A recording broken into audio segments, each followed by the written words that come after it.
The air in the penthouse office was thin and cold, tasting of conditioned air and the metallic scent of money so old it had forgotten the feel of a human hand. Eliza Sutton stood on an expanse of white marble that seemed to stretch for miles, her worn-out flats feeling sacrilegious on its polished surface. Across a desk that looked more like a monument than a piece of furniture, Arthur Vance III watched her, his eyes not cruel but analytical, like a scientist studying a strange and unexpected specimen. The silence between them was a physical weight, pressing down on her shoulders, making it hard to breathe. The distant, muted symphony of Manhattan traffic, 48 floors below, was the only sound. It was a world away from the familiar, comforting chaos of the animal clinic, with its chorus of soft whines and gentle purrs. Here the only sound was the frantic, silent drumming of her own heart. She had just laid her entire, simple, complicated life bare, and his silence was the verdict. "I'm not rich," she whispered, the words feeling small and inadequate in the cavernous room. Her voice was barely a tremor, a fragile thread of sound that she feared might snap. It was the simplest of truths, but in this place, surrounded by this level of immense, staggering wealth, it felt like a confession of a terrible crime. She watched his face for any flicker of change. Disgust, pity, dismissal. She saw none. He simply held her gaze, his expression unreadable, a mask of curated control that had been perfected over a lifetime of boardroom battles and calculated risks. The weight of his scrutiny was immense, a pressure that could grind a person down to dust. If you've ever felt the suffocating weight of being judged by circumstances you simply can't control, and you can feel that tightness in Eliza's chest right now, show some solidarity with a like. For a long moment, she thought he wouldn't respond at all, that he would simply press a button on his desk and have security escort the charity case out of his life forever. But to truly understand the impossible chasm that separated the woman standing in worn-out flats and the man behind the monolithic marble desk, we have to go back. Back to a night of glittering chandeliers and cascading champagne, just 3 weeks earlier, where a single clumsy accident set an unstoppable avalanche in motion. The grand ballroom of the Waldorf Astoria was a universe unto itself, a galaxy of shimmering gowns and razor-sharp tuxedos. Eliza Sutton felt like an astronaut who had accidentally stepped out of her ship without a helmet. At 27, she was more accustomed to the sterile quiet of the Greenpoint Animal Clinic, the smell of antiseptic, and the soft fur of a rescued kitten. Here, the air was thick with the scent of expensive perfume and the low hum of powerful conversations, a language of mergers and acquisitions she couldn't hope to understand. She was temporary staff, a ghost in a simple black dress. Her job to check in guests whose shoes cost more than her monthly rent. Every polite smile she offered was a shield, hiding the gnawing anxiety of the $23,000 in medical debt her mother had left behind. The number was a constant companion, a shadow that clung to her every waking moment. It was why she was here, taking on extra shifts, meticulously chipping away at the mountain of debt while ensuring her younger sister's university tuition was paid on time, every time. Across the room, Arthur Vance III moved through the crowd, not like a man, but like a force of nature. At his side, his fiancée Genevieve Sterling was a vision of icy perfection, her beauty as sharp and flawless as the diamond necklace gracing her throat. Arthur, in his early 40s, was the architect of a tech empire that had reshaped modern commerce, yet his eyes held a profound, untouchable solitude. 5 years had passed since his wife's death, and the wealth he had accumulated had done nothing to fill the hollowed-out space in his chest. It was an emptiness he saw reflected in the quiet, sad eyes of his 6-year-old daughter, Lily, a mirror of his own grief that no fortune could obscure. He was performing a role, one he had played for years, the benevolent billionaire, the stoic titan, the desirable catch. But beneath the bespoke suit and the confident posture was a man adrift in a gilded cage. The moment it happened was a blur of motion and sound. A guest had abruptly stopped in front of Eliza to greet a friend, and in her haste to maneuver around the sudden blockade, her elbow connected with a passing waiter's tray. A single, elegant flute of sparkling water lifted into the air as if in slow motion, its contents arcing gracefully before landing squarely on the pristine cream-colored silk of Genevieve Sterling's designer dress. A collective gasp rippled through the immediate vicinity. The music seemed to dip. For Eliza, the world stopped. Mortification, hot and absolute, washed over her, turning her cheeks a deep, burning crimson. The dark, spreading stain on the dress felt like a brand, a public declaration of her inadequacy, of her not belonging in this world. "I am so sorry," Eliza stammered, her hands fluttering uselessly as she fumbled for a cocktail napkin. "It was an accident. I'm so terribly sorry." Genevieve looked down at the stain not with annoyance but with a kind of theatrical horror, as if she'd been physically assaulted. She didn't look at Eliza's face. She looked at her simple dress, her sensible shoes, her frantic, apologetic eyes, and saw nothing of value. With a disdainful flick of her wrist, she waved away Eliza's apology as if shooing a fly. "Please don't touch me," she said, her voice dripping with condescension, loud enough for those nearby to hear. "One must expect a certain level of clumsiness when dealing with staff. It simply proves that people should remain in their proper station." The word struck Eliza with the force of a physical blow. It wasn't just the insult. It was the casual cruelty, the effortless way Genevieve dismissed her as a lesser being. The whispers started around them, ripples of judgment in a sea of champagne and diamonds. Arthur had been in a conversation with a senator, his mind a million miles away, but the sudden shift in the room's energy drew his attention. He turned to see the scene, Genevieve, indignant and imperious. The small crowd of onlookers, their faces a mixture of pity and morbid curiosity, and at the center of it all, a young woman, her face flushed with humiliation, yet her back ramrod straight. He saw the genuine distress in her eyes, the heartfelt apology she had offered, and the crushing contempt she had received in return. An unfamiliar sensation pulled at him. He was accustomed to performance, to people vying for his favor, their words and actions coated in a veneer of self-interest. This woman, this staffer, was radiating something else entirely, a quiet, unvarnished authenticity. He stepped forward, his presence immediately silencing the whispers. "Genevieve, it was an accident," he said, his voice calm and level, a quiet command that cut through the tension. He turned his gaze to Eliza, and for the first time their eyes met. He saw not clumsiness, but a deep, soulful sincerity. "Allow me to cover the cost of the dry cleaning. It's the least I can do." He offered it not as a billionaire placating the help, but as one person to another, a simple gesture to correct an injustice. But Eliza, her cheeks still burning, shook her head. Her pride. The one thing she owned outright was a fortress. She would not accept charity, especially not when it was offered in the shadow of such thinly veiled contempt. "No, thank you, sir," she said, her voice quiet but firm, imbued with a strength that surprised them both. "It was my fault. I will take care of it." She turned and walked away, not fleeing, but retreating with her dignity intact, leaving Arthur standing there, struck by the profound anomaly of her refusal. In his world, no one refused his money. Later that evening, he found her in a quiet, secluded alcove, away from the prying eyes of the gala and the piercing gaze of his fiancée. She wasn't checking her phone or resting her feet. She was sitting on a velvet settee, a worn, leather-bound journal open on her lap, a pencil moving with practiced grace across the page. She was so absorbed in her task that she didn't notice him approach. He stood for a moment, watching her. On the page was not a diary entry, but a stunningly intricate sketch of a three-legged dog he recognized from one of the charity's promotional videos. Its eyes were rendered with such life and compassion that he felt an ache in his chest. Around the drawing were notes, philosophical musings written in a delicate, hopeful script.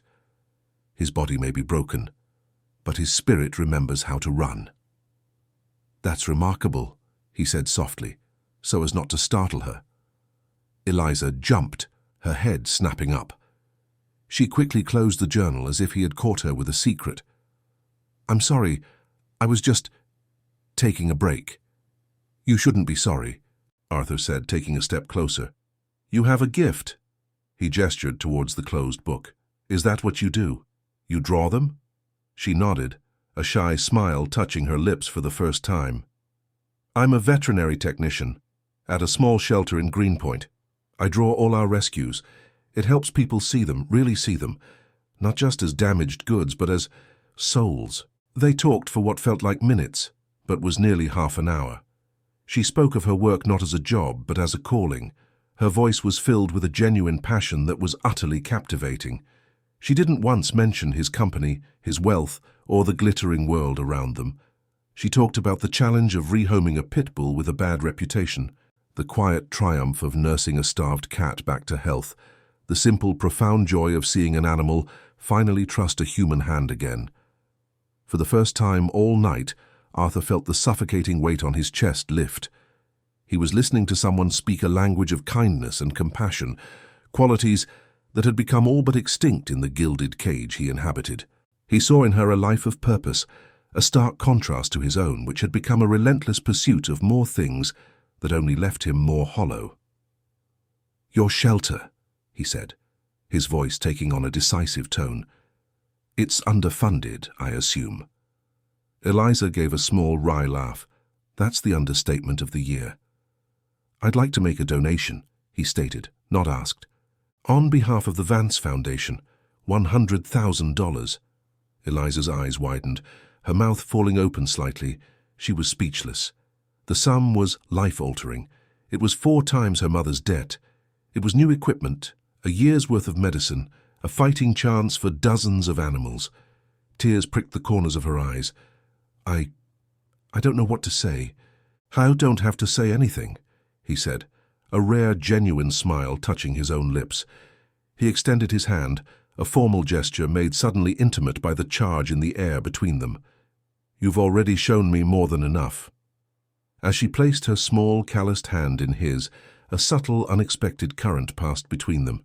It was a spark of recognition, a brief, startling glimpse of a kindred spirit. "I'm Arthur," he said. "Eliza," she replied, her voice soft but clear. From across the ballroom, Genevieve Sterling watched them, her perfectly painted lips tightening into a thin, hard line. Beside her, Arthur's sister, Victoria Vance, who managed the family's philanthropic endeavors with a cool, pragmatic eye, raised a single, questioning eyebrow. They saw the prolonged handshake, the look in Arthur's eyes, a look they hadn't seen in 5 long years. And in that moment, they both recognized the same thing. Not a budding romance, but a threat. A threat to their carefully constructed social order, a threat to their future, and a threat to the vast, formidable Vance fortune. The battle had begun before Eliza even knew there was a war. The days following the gala were a study in dissonance for Arthur Vance. He moved through his world of polished chrome and silent, deferential assistants, a ghost in his own life. The board meetings, with their talk of quarterly earnings and market penetration, felt like a foreign language. The clinking of crystal at dinner parties with Genevieve was a hollow sound against the memory of a different kind of clinking, the metallic rattle of a kennel door, the simple sound of a water bowl being filled. The image of Eliza Sutton was seared into his mind, a quiet anomaly in his meticulously curated existence. He replayed the moment she had refused his money, her chin held high, her eyes a storm of embarrassment and pride. It wasn't an act. In a world populated by performers, her authenticity was as jarring as a sudden silence in a symphony hall. He found himself looking at Genevieve differently, noticing for the first time how her smiles never quite reached her eyes, how her every gesture seemed calculated for an unseen audience. She was a flawless piece of art, but Eliza was a living, breathing story. He sat in his penthouse office, 50 floors above the ceaseless river of Manhattan traffic, the city spread below him like a circuit board of cold, distant lights. On his desk lay a proposal for a multi-billion-dollar merger, yet his gaze was fixed on his laptop screen, where he had typed the name of a place he'd never heard of before that night. The Greenpoint Animal Haven. The website was rudimentary, its design a decade old.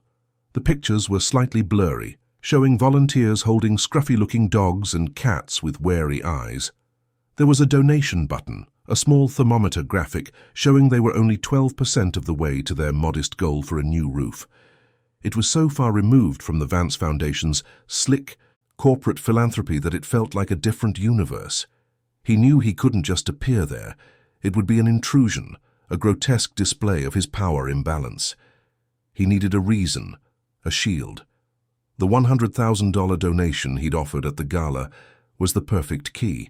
It was business. It was philanthropy. It was, he told himself, nothing more than due diligence. But as his driver navigated the sleek black sedan through the congested streets of Brooklyn days later, Arthur knew he was lying to himself. He was a man chasing a feeling he hadn't realized he'd lost. The feeling of being genuinely, uncomplicatedly human. The Greenpoint Animal Haven was tucked between a laundromat and a small grocery store, its painted sign faded by years of sun and rain. The air inside was thick with the scent of disinfectant, hay, and the undeniable earthy smell of animals. It was loud, a chorus of hopeful barks, plaintive meows, and the low hum of ventilation fans. It was a world away from the silent, temperature-controlled opulence of his life. A young volunteer with pink hair looked up from a spreadsheet, her eyes widening in recognition. Before she could say anything, Eliza emerged from a back room, a small trembling terrier mix cradled in her arms. She wore simple blue scrubs, her hair was pulled back in a messy ponytail, and there was a smudge of dirt on her cheek. She looked more beautiful than she had in her simple black dress at the gala. When she saw him, she stopped dead, her expression a mixture of surprise and apprehension. "Mr. Vance," she said, her voice quiet but clear over the noise. The little dog in her arms shivered, and she instinctively tightened her hold, murmuring soothing words to it. "Please, call me Arthur," he said, feeling absurdly overdressed in his tailored suit. "I was in the neighborhood. My foundation is processing the donation, and I wanted to see the facility for myself. Standard procedure." The lie felt clumsy on his tongue. Eliza nodded, her eyes searching his for the real reason he was standing there in the middle of her sanctuary. "Of course," she said, her professional composure returning. "Let me show you around." As she led him through the corridors, past rows of kennels and cat enclosures, she didn't talk about funding deficits or strategic plans. She told him stories. She pointed to a three-legged pit bull named Gus, who had been a bait dog. She introduced him to a litter of kittens found in a dumpster behind a bakery, their eyes barely open. She spoke of each animal not as a case file or a statistic, but as an individual with a history, a personality, a soul. Arthur watched her, captivated. He saw how her hands were gentle but firm, how her voice softened when she spoke to the animals, how her entire being radiated a deep, unwavering compassion. In this humble, chaotic place, she was a queen in her own kingdom. There's a unique kind of power in seeing someone completely in their element, a quiet confidence that no amount of money can buy. If you've ever witnessed that authentic strength in another person, you understand the shift that was happening inside Arthur, and you know it's a story worth following. So leave a like to see it unfold. They stopped in a quieter area, a small, sunlit room where older cats dozed on soft blankets. "This is our senior wing," Eliza explained softly. "They're the hardest to adopt out. Most people want kittens." Arthur reached out and stroked the head of a ginger cat with one torn ear. The cat leaned into his touch, purring like a tiny engine. "My wife. My late wife, Sarah. She loved cats," he heard himself say. The words came out before he could stop them, a crack in the formidable armor he wore every day. Eliza didn't offer platitudes or expressions of pity. She just stood beside him, a silent, understanding presence. "They're good at sensing grief," she said quietly. "They don't try to fix it. They just sit with you in it." In that moment, the chasm between their worlds vanished. He wasn't a billionaire, and she wasn't a vet tech in debt. They were just two people who understood the shape of loss. He found himself telling her about Lily, about the silence that had fallen over his daughter since her mother's death, a silence he didn't know how to break. Eliza listened, her gaze filled with an empathy so profound it felt like a physical warmth. "Sometimes," she said, choosing her words carefully, "it's easier for a child to talk to an animal than a person. They don't have any expectations." The idea was so simple, so pure. It struck him with the force of a revelation. He saw a life here, a life of purpose and connection that made his own feel like a gilded cage. He saw Eliza, and he felt a desperate, unfamiliar longing for the world she represented. Meanwhile, back in the silent, air-conditioned world of Vance Tower, Genevieve Sterling was scrolling through photos from the gala on a tablet, her expression tightening with each image of Arthur speaking with Eliza. It was more than just a passing conversation. She had seen the look in his eyes, a focused intensity she hadn't seen directed at her in years. "Victoria," she said, her voice sharp as she walked into the adjoining office of Arthur's sister. Victoria Vance, a woman who wore her family's legacy like a suit of armor, looked up from a stack of philanthropic reports, her face a mask of cool efficiency. "What is it, Genevieve?" Genevieve placed the tablet on the desk. "This girl, the clumsy one from the gala. Arthur made a $100,000 donation to her little shelter. On the spot. No vetting, no proposal." Victoria's perfectly shaped eyebrows rose a fraction of an inch. That was not how the Vance Foundation operated. Every dollar was a strategic investment, accounted for and leveraged for maximum public relations impact. An impulsive, unvetted donation was a significant anomaly. It was a vulnerability. "He seems distracted," Genevieve continued, circling the desk like a shark. "Unusually interested. I think we need to know who she is." Victoria's mind worked with ruthless logic. Her primary duty was to protect the family, its fortune and its reputation. Her brother's sudden sentimentality was a liability. "You're right," Victoria said, her tone crisp and decisive. "It's our fiduciary duty to understand who our beneficiaries are. It's simple due diligence." But both women knew it was more than that. It was an act of preemptive defense. Within the hour, Victoria had made a call to a discreet security firm their family had used for decades, a firm specializing in the delicate art of unearthing inconvenient truths. The instructions were simple. Find out everything there is to know about Eliza Sutton, financials, family, past relationships, weaknesses, everything. 2 days later, a slim, unmarked file landed on Victoria's desk.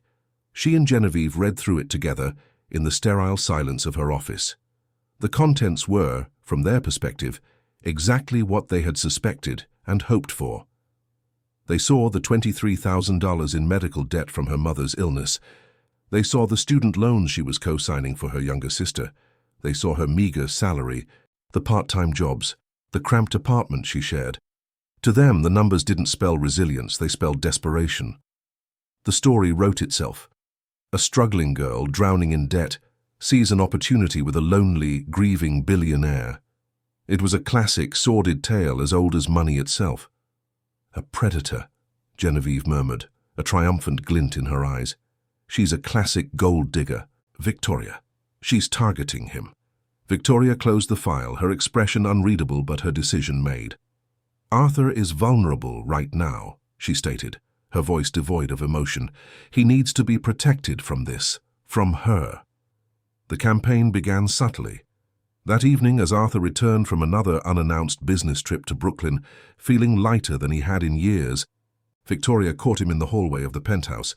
"Darling," she said, her voice laced with manufactured concern, "it's wonderful that you're taking such an interest in that little shelter. So charitable. We just have to be cautious. People in those situations, they can see someone like you as a lifeline. Their desperation can make them do things they wouldn't normally do." Arthur stopped, the warmth from his afternoon with Eliza instantly cooling. The old familiar cynicism, the one that had protected him his whole life, stirred in his gut. It was just a small comment, a single seed of doubt, but in the fertile ground of his wealth and loneliness, it was planted. And across the city, Eliza, while mopping the floors of the shelter late that night, felt a sudden, inexplicable chill, a shiver of a storm she could not yet see gathering on the horizon.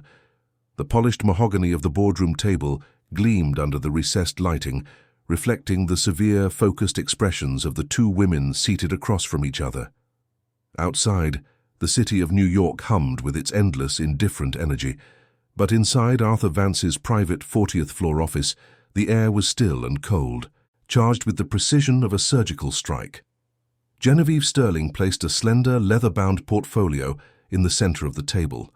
It landed with a soft, definitive thud. Inside was not a business proposal or a charity initiative, but the carefully curated destruction of a veterinary technician named Eliza Sutton. The private investigator was thorough, Victoria Vance said, her voice a low murmur that matched the room's muted tones. She pushed a pair of reading glasses up the bridge of her nose, her eyes scanning the top page. Every detail is confirmed. The $23,000 medical debt from her mother. Current balance $21,450. She makes $48,000 a year before taxes. After her rent in Brooklyn and the money she sends to her sister for tuition, she's operating on a razor's edge. Genevieve didn't look at the documents. She already knew their contents by heart. It's not the poverty that's the issue, Victoria. It's the pattern, the desperation. A woman like that, when she gets a taste of this life, becomes a predator. She sees Arthur not as a man, but as a solution, an escape hatch. She tapped a perfectly manicured nail on the portfolio's cover. And he's vulnerable. He hasn't looked at another woman in 5 years. Now he's visiting a rundown animal shelter in Queens, donating 6 figures on a whim. He's not thinking clearly.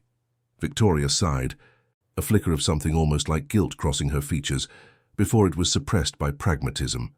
She loved her brother, and in her mind, this was an act of fierce protection. Arthur was a titan in the world of finance and tech, a man who could dissect a hostile takeover in his sleep, but his heart was a territory left unguarded for half a decade. The investigator also included these, she said, sliding a few printed emails across the table. Correspondence from Eliza's landlord, 2 late rent notices in the last 6 months, a printout from her sister's university bursar's office showing a payment made just 2 days after Arthur's initial donation to the shelter. Coincidence? Genevieve asked, her voice dripping with rhetorical silk. She's siphoning funds. Or, at the very least, she saw his donation as a personal slush fund. She's testing the waters, seeing how much she can get away with. The narrative they were weaving was seamless, each piece of Eliza's genuine struggle twisted into a thread of a calculated con. The late rent wasn't a sign of a dutiful daughter struggling to support her family, it was proof of financial irresponsibility.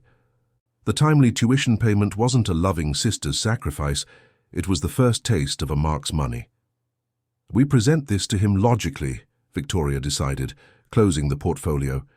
Not as an attack on her, but as a risk assessment, the way he understands.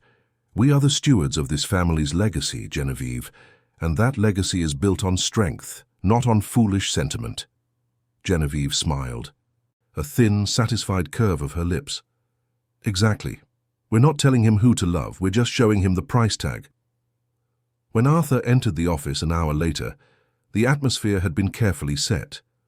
The portfolio sat closed on the table, an object of quiet importance. He had just come from a series of meetings downtown, his mind still buzzing with market projections and acquisition strategies, but a small persistent part of his brain was replaying his last conversation with Eliza. The way she described how a rescued pit bull, once terrified of human touch, now fell asleep in her lap. The memory was a pocket of warmth in his otherwise sterile day. "Arthur, darling," Genevieve began, rising to kiss his cheek. "Victoria and I were just reviewing some philanthropic due diligence. There's something we felt you needed to see." He loosened his tie, his gaze falling on the folder. "If it's about the children's hospital wing, I've already approved the next funding stage." "No, it's not about that," Victoria said, her tone gentle, concerned. "It's about the Greenpoint shelter, or rather, about one of its employees." A knot of ice formed in Arthur's stomach. He knew instantly who she meant. He sat down, his posture becoming rigid, the open, reflective mood he'd been in vanishing completely, replaced by the guarded CEO. "What about her?" Genevieve opened the portfolio. She didn't show him the pages of raw data at first. She started with the story. "Arthur, we admire your generosity, truly, but we have a responsibility to ensure the Vance Foundation's resources are stewarded properly. We did a standard background check on the key personnel at the shelter, and some inconsistencies arose concerning Ms. Sutton." He remained silent, his face an unreadable mask, but his hands resting on the table tightened into fists. "She's in a significant amount of personal debt," Victoria continued, sliding a single summary sheet toward him. It was clean, concise, full of bullet points and highlighted figures. It looked like any other financial report he read a dozen times a day. "And while her passion for animals is admirable, there's evidence to suggest she might be viewing you and your generosity as a personal lifeline rather than a professional opportunity." They walked him through their twisted narrative, the late rent, the tuition payment. They even had a quote from a disgruntled former shelter volunteer they'd tracked down, who, with a little financial encouragement, was happy to recall Eliza always talking about how she wished a rich man would come and save her. It was a lie, a complete fabrication, but it fit their picture perfectly. Arthur listened, his analytical mind processing the information. This was his world. Data, evidence, risk. The logic was sound, the presentation flawless. He was conditioned to see the world as a series of transactions, of moves and countermoves. He'd built an empire on his ability to spot a bad investment, to see through a charming facade to the rotten foundation beneath. And everything they were showing him screamed bad investment. It aligned with every cynical lesson his father had ever taught him, every betrayal he'd witnessed in the cutthroat circles he moved in. A desperate woman, a lonely billionaire. The story was a cliché as old as money itself. And yet, it didn't fit the woman he'd met. It didn't fit the quiet dignity in her eyes when she'd refused his money at the gala. It didn't fit the raw, unguarded passion in her voice when she spoke of healing a creature others had thrown away. The data on the page was warring with the data in his memory, in his gut. The conflict was excruciating, a physical pressure building behind his sternum. "I'll handle it," he said finally. His voice flat. He stood up, taking the portfolio with him. He didn't look at either of them. "Arthur, just be careful," Genevieve urged, her voice soft with feigned concern. "She's clearly very skilled at what she does." He walked out without another word. For the rest of the day, he was a ghost in his own life. He sat through meetings, his mind 1,000 miles away. He stared at spreadsheets, the numbers blurring into the face of Eliza Sutton. He went home to his penthouse, a glass cage suspended over the glittering, indifferent city. The view, which had once made him feel powerful, now only made him feel profoundly alone. He opened the portfolio again, spreading the documents across a glass coffee table. Her life, reduced to a series of debts and deficits, a liability. His world taught him to cut liabilities loose, to protect his assets, to trust no one. For 5 years, those rules had kept him safe, they had kept him numb, but Eliza had made him feel something, and that feeling was now being presented to him as the single greatest risk he had ever faced. He had to know. He had to look her in the eye and see for himself which version of her was real. He sent her a simple text. "Can you meet me at my office? There's something we need to discuss." When Eliza stepped out of the private elevator into his penthouse office, the sheer scale of the place took her breath away. It wasn't an office. It was a temple to modernism and wealth, with floor-to-ceiling windows that offered a 180-degree view of the Manhattan skyline. The furniture was sparse and geometric, the art on the walls abstract and expensive. It was beautiful, but it was as cold and sterile as an operating theater. It felt nothing like him, or at least nothing like the man she had shared quiet moments with at the shelter. Arthur stood by the window, his back to her, a silhouette against the city lights. He didn't turn around immediately. The silence stretched, thick with an unspoken tension she couldn't understand. "Arthur," she said softly, "is everything okay?" He turned, and the man facing her was not the one she knew. The warmth in his eyes was gone, replaced by a guarded, almost clinical curiosity. The easy smile she had come to look forward to was absent, his mouth set in a hard, straight line. "Eliza." "Thank you for coming," he said, his voice formal. "Please have a seat." She sat on the edge of a sleek leather sofa that probably cost more than her car. He remained standing, creating a distinct power imbalance that made her skin prickle with unease. "I wanted to talk to you about your financial situation," he began, the words blunt and unexpected. Eliza flinched as if he'd slapped her. My what?" I don't understand. What does that have to do with anything? You're in a considerable amount of debt, he continued, his voice devoid of emotion. He wasn't looking at her, but at a point just over her shoulder, as if she were a line item on a balance sheet he was forced to analyze. Medical debt from your mother.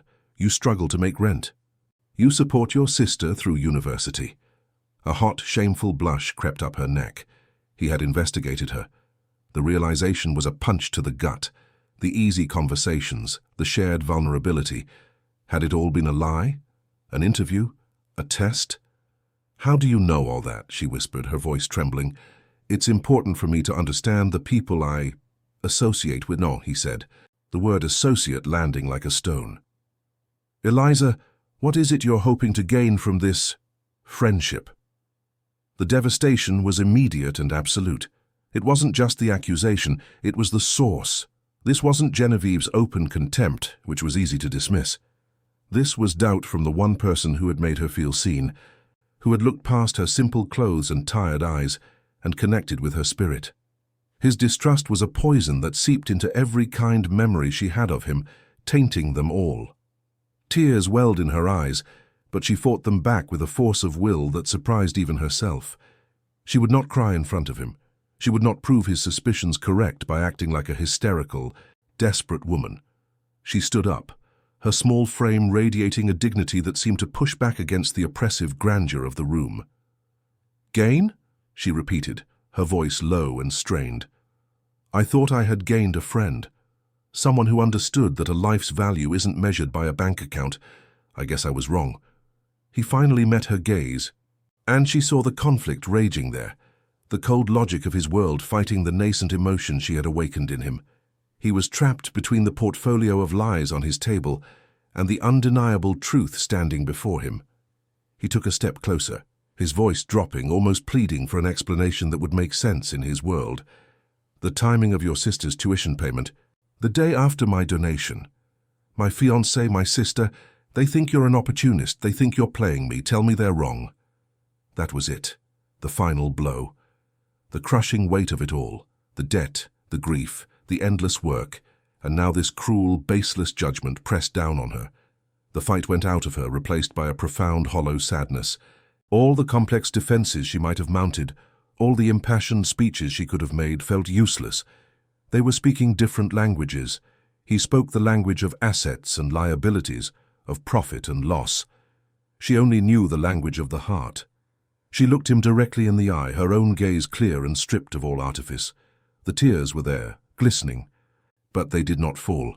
Her voice was a raw, broken whisper, containing the weight of her entire life in just 3 words. I'm not rich.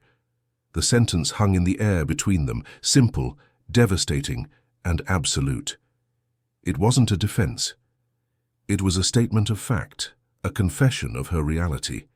And in that moment of pure, unshielded vulnerability, Arthur saw everything. He saw past the data, past the manipulated evidence, past the cynical whispers of his family. He saw the woman who worked double shifts to pay off her dead mother's bills. He saw the sister who sacrificed her own comfort for her siblings' future. He saw the soul who found richness not in money, but in mending broken wings and soothing frightened animals. He saw her, and in seeing her, he saw himself. He saw the profound, aching poverty of his own life, a wasteland of acquisitions and empty successes. His penthouse wasn't a home, it was a mausoleum. His billions couldn't buy him a single moment of the genuine peace he'd seen on Eliza's face when she held a rescued puppy. The carefully constructed lies in the portfolio crumbled into dust. A seismic shift occurred deep within him. A tectonic plate of long-held values cracking under the pressure of a single honest moment. The guarded CEO dissolved, and what was left was a man starving for a connection he didn't know how to name. He closed the remaining distance between them, his eyes searching hers, filled with a regret so profound it was almost painful to look at. His voice, when he finally spoke, was thick with a long-buried longing, an answer not to her statement, but to the silent, desperate question of his own soul. That's fine, he breathed, the words a release, a surrender. He reached out, his hand hesitating for a moment, before gently touching her arm, the contact sending a jolt through both of them. I need love, not money. His faith in Eliza, was now absolute. A quiet certainty that had settled in his bones after their confrontation in his penthouse. The world of cold logic and cynical transactions he had inhabited for decades suddenly seemed like a foreign country, its language of suspicion and veiled motives alien to him. Arthur Vance III looked at Eliza Sutton and saw not a liability or an opportunity, but a destination. He began to integrate her into his life, not with grand public gestures, but with the quiet, deliberate movements of a man rearranging the very foundation of his existence.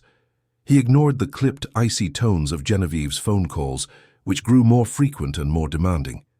He sidestepped the concerned, carefully worded inquiries from his sister, Victoria, who saw his newfound conviction not as clarity, but as a dangerous form of blindness.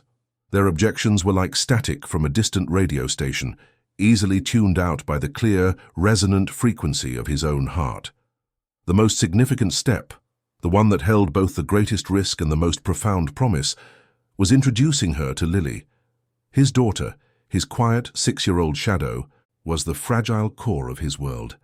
Since her mother's death, Lily had existed in a watercolor world of muted grays and soft blues, her laughter a rare and precious sound. Arthur arranged the meeting not at his sterile Manhattan apartment, a place that felt more like a corporate headquarters than a home, but at the animal shelter. It was Eliza's domain, a place of organized chaos, filled with the scents of hay and disinfectant and the gentle sounds of life. He watched from the doorway as Eliza, unaware he was observing, knelt down to Lily's level. She didn't force a conversation or offer a bright, artificial smile. Instead, she simply sat on the clean concrete floor beside a large cage, housing a litter of 6 tuxedo kittens, their tiny mews like drops of rain. "They're a little scared," Eliza said softly, her voice a calm melody. "Their mother was found in a warehouse. She did a very good job keeping them safe." She didn't look at Lily, but at the kittens, giving the child the space to approach on her own terms. Lily inched closer, her small hands clutching the hem of her dress. She pointed a tiny finger at the smallest of the litter, a ball of black and white fur that was trembling in a corner. "That one looks like a biscuit," Lily whispered, the words barely audible. A slow, genuine smile spread across Eliza's face. "He does, doesn't he? A little burnt around the edges." She opened the cage door just a crack. "Would you like to help me show him it's safe out here?" Lily looked back at her father, her large, questioning eyes finding his. He gave her a small, encouraging nod. Hesitantly, Lily knelt beside Eliza. Following her gentle instructions, she placed a small, steady hand just outside the cage. The tiny kitten, after a moment's hesitation, took a wobbly step forward and sniffed her fingers, its whiskers tickling her skin. A sound, faint at first, then growing into a clear, bubbling note, escaped Lily's lips. It was a giggle. Arthur felt his chest tighten, a wave of emotion so powerful it almost buckled his knees. He hadn't heard his daughter laugh like that in years. In that moment, watching the gentle woman and the grieving child connect over a creature even smaller and more vulnerable than themselves, his love for Eliza solidified into something unbreakable, something as real and vital as the air he breathed. That first meeting blossomed into a quiet routine. Twice, sometimes 3 times a week, Arthur would drive Lily to the shelter after school. The bond between Eliza and the little girl grew organically, rooted in a shared language of compassion. They weren't just playing, they were healing.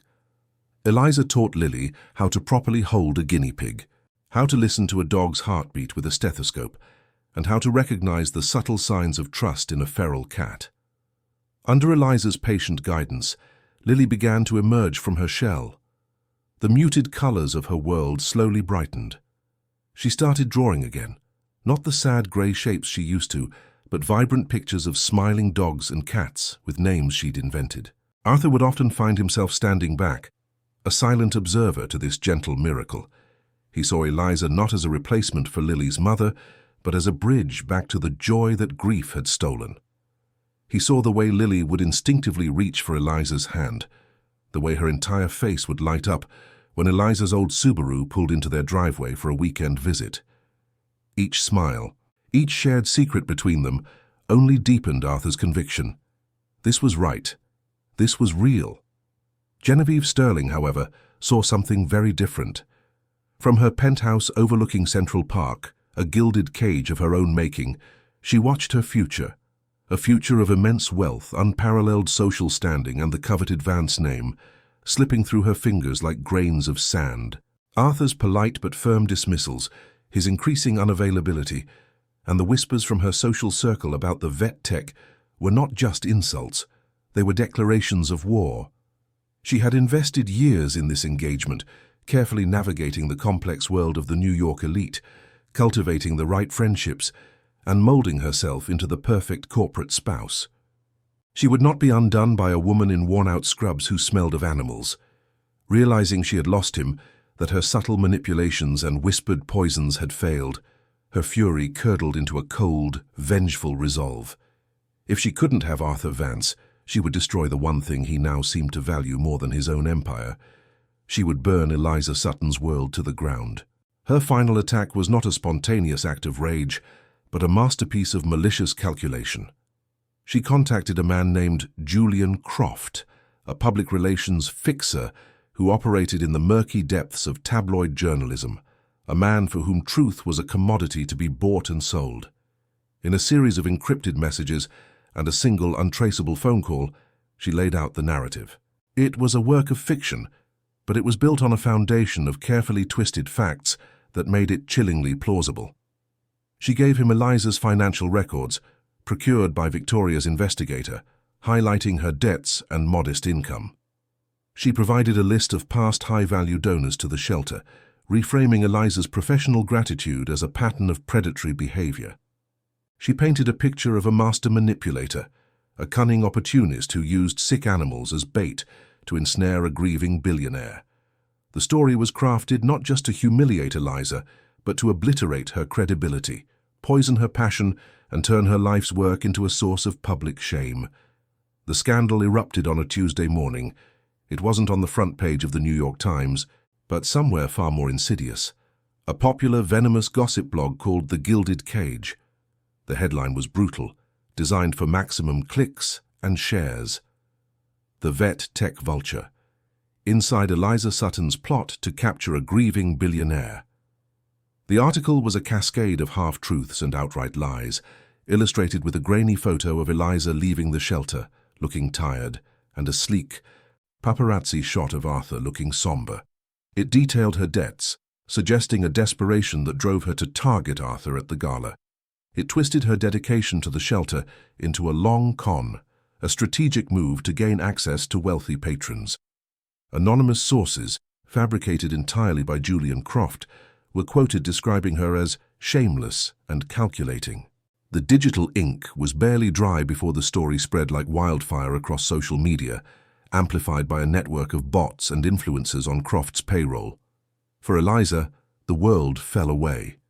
She was at the shelter, cleaning out a kennel, when her phone began to buzz incessantly. A text from a co-worker with a link, then another, then a call from a distraught board member. She read the article standing in the middle of the shelter, the familiar comforting sounds of the animals fading into a deafening roar in her ears. Every word was a physical blow.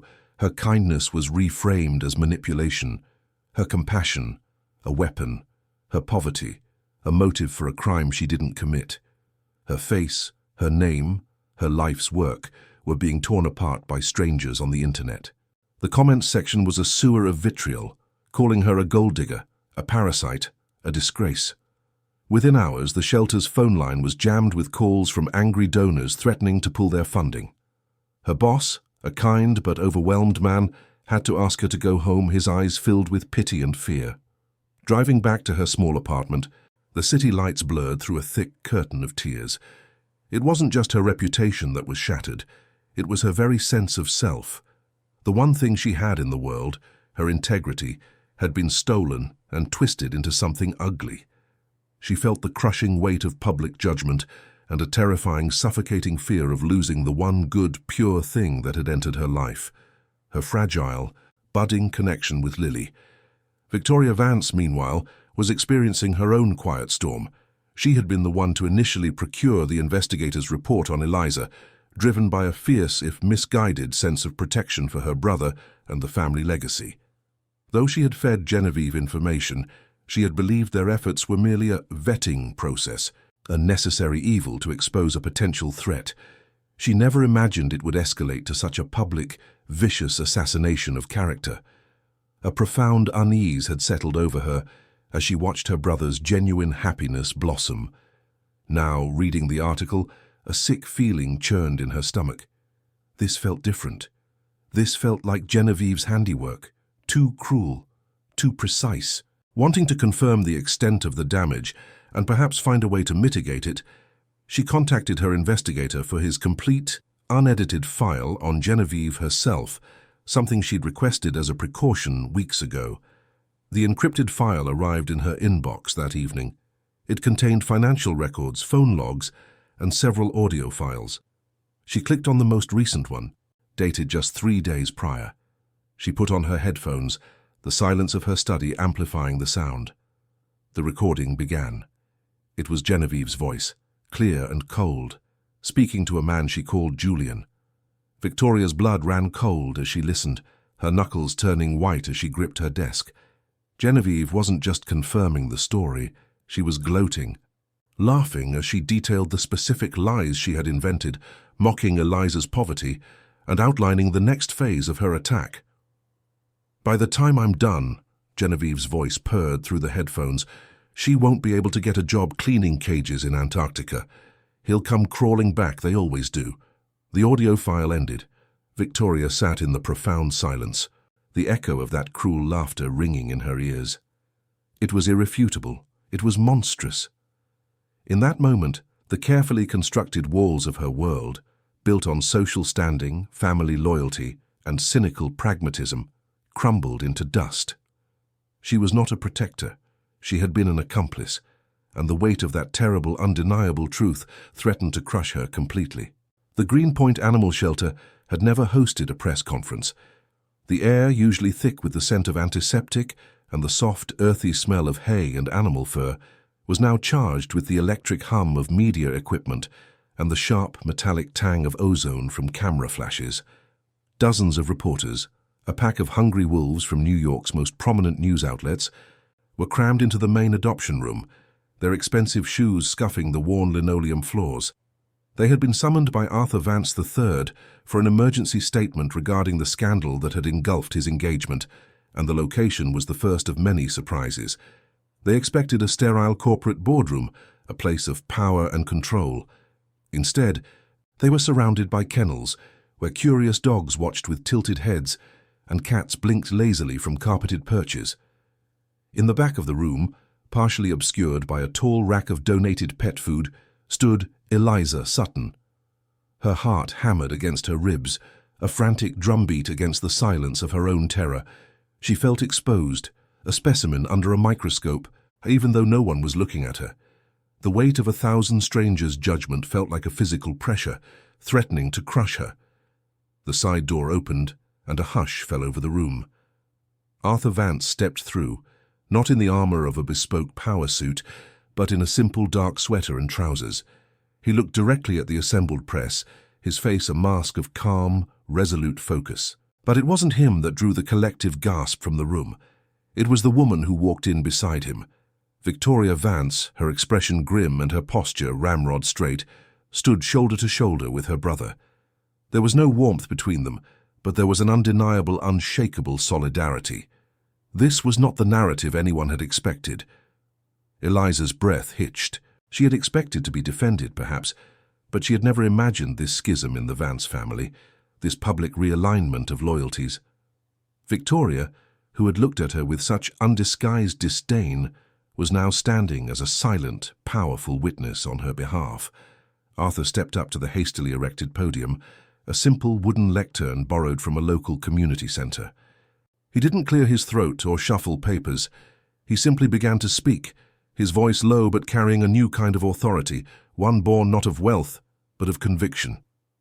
"Thank you all for coming on such short notice," he began, his eyes sweeping across the room. "I have called you here today to correct a narrative. A false and malicious story has been circulated about a woman of extraordinary integrity, Ms. Eliza Sutton."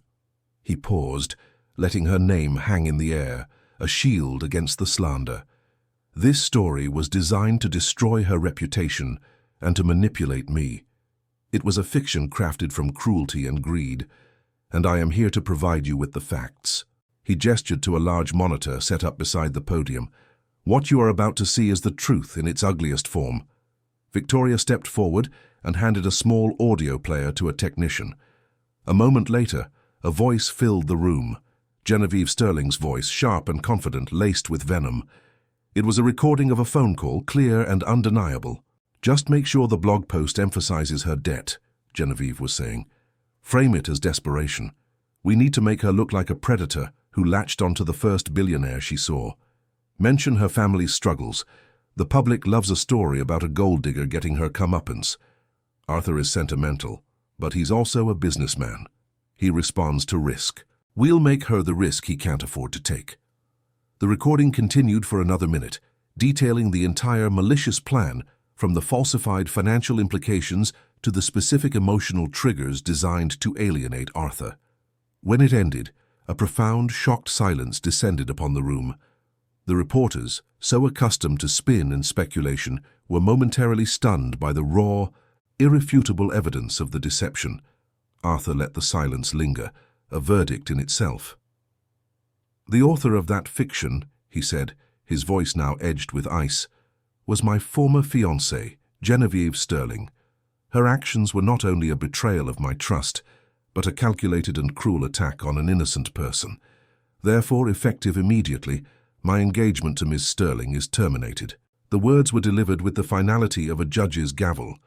Camera flashes erupted, a storm of light and sound, but Arthur didn't flinch. He then turned his gaze, and with it, the attention of the entire world, towards the back of the room, his eyes finding Eliza's. His expression softened, the cold fury replaced by something raw and protective. "The story that was published focused on Ms. Sutton's financial situation," he continued, his voice resonating with a deep emotional timbre. "It attempted to define her by what she lacks, but I am here to tell you who she truly is. She is a woman who dedicates her life to caring for the voiceless and the vulnerable. She is a woman who works 2 jobs not for luxury, but to pay off her late mother's medical debts and to put her sister through university. She is a woman who, in the face of public humiliation, showed more dignity and grace than I have ever witnessed. Her wealth is not in a bank account. It is in her character. It is in her boundless compassion." He took a breath, his next words directed not to the press, but solely to her. "When I was clouded by doubt, when the world I knew tried to poison my heart against her, she told me something simple. I'm not rich." And I told her what I had finally come to understand after years of chasing the wrong things. I told her, "That's fine. I need love, not money." And Eliza Sutton has shown me, and all of us, what that truly means. Tears streamed freely down Eliza's face, not of sorrow or fear, but of profound, overwhelming relief. It was as if a massive, suffocating weight had been lifted from her soul. In that moment, she wasn't the sum of her debts or the target of a scandal. She was the woman he described, a person valued for her heart. The press conference ended, but for them it was a beginning. In the weeks that followed, the world outside realigned itself. Genevieve Sterling disappeared from the social scene, her name a cautionary tale whispered at galas she no longer attended. Victoria Vance, in a quiet act of penance and newfound respect, became a fierce advocate for the Greenpoint shelter, using her formidable skills to secure its future. But for Arthur, Eliza, and Lily, the world shrank to the size of their new reality, a reality they built far from the piercing gaze of the city. They sold the cold, glass-walled penthouse in Manhattan, a place that had felt more like a museum than a home. They bought a sprawling, charming house in Westchester, with old hardwood floors that creaked, a wraparound porch, and a vast fenced-in yard that quickly became a haven. 2 rescue dogs, a 3-legged golden retriever and a scruffy terrier mix, now chased squirrels across the lawn where Lily, no longer a silent, grieving child, ran with them, her laughter echoing through the crisp autumn air. Arthur, true to his word, had found a purpose beyond his empire. He liquidated a significant portion of his personal assets, a move that sent shockwaves through the financial world, but felt to him like shedding a heavy, unnecessary skin. With the capital, he established a substantial, permanent endowment for the Greenpoint shelter, ensuring it would never again have to struggle. He also created the Vance Foundation, named for his late wife, a multi-million-dollar fund dedicated to providing grants and support for compassionate care workers, veterinary technicians, nurses, hospice aides, and social workers, the very people like Eliza, whose quiet, essential work so often went unrewarded. It was a tribute to the woman he had lost and a testament to the woman he had found. One cool evening, as the sun set in streaks of orange and purple over the rolling hills of their new home, Eliza sat on the porch swing, her worn leather-bound journal open on her lap. The pages were no longer just filled with sketches of strays. They now held drawings of Lily, of their dogs, of the ancient oak tree in their yard. It was a chronicle of a life she never dared to dream of. Arthur came and sat beside her, the swing swaying gently. He didn't speak, but reached into his pocket and pulled out a single tarnished silver locket. It was simple, unadorned, and worth infinitely more to him than any stock certificate. He opened it, revealing the faded photograph of his late wife, her smile gentle, standing beside a much younger, beaming Lily. He carefully placed the open locket on the journal, its silver sheen resting against the aged leather. The two objects, one representing a past of love and loss, the other a history of quiet resilience and hope, sat together under the fading light. They were two humble, priceless things, symbols of a shared future that would never be measured in dollars, a fortune built not on what they had, but on who they were together. Their story serves as a powerful reminder that the greatest currency we possess is kindness, and the most valuable assets are the connections we forge with one another. It shows us that true wealth is found not in the accumulation of things, but in the depth of our love and the courage of our hearts. Here we believe in sharing stories that illuminate this truth, tales that inspire hope and celebrate the incredible power of the human spirit. If this story touched your heart, please consider liking this video and subscribing to our channel for more content that reminds us of what truly matters. Because in a world that often measures success by the size of one's bank account, we must never forget that the richest lives are those built on a foundation of love.